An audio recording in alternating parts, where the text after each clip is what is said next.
So బాగా కడగాలని వాటర్లో వేసేసుకుంటున్నాను.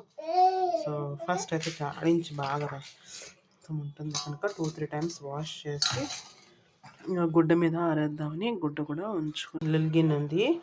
సో దీంట్లో వేసేస్తున్నాను మంచిగా వాష్ చేసుకున్నది. లైట్కి చూపిస్తాను. సో ఇలా 2-3 టైమ్స్ వాష్ చేసుకోవాలి. ఇది ఫస్ట్ టైం వాషింగ్ అన్నమాట.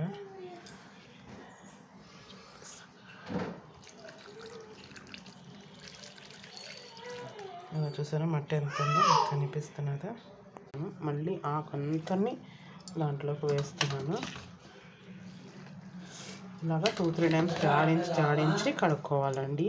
ఇప్పుడే మట్టి పోతుంది. మీకు కనిపిస్తుందో ఎంత మట్టి వచ్చిందో. సో ఇంకొకసారి వాష్ చేస్తాను. నేను వాష్ చేసి ఆరబెట్టుకుంటాను గుడ్డ మీద. రేపొద్దునకి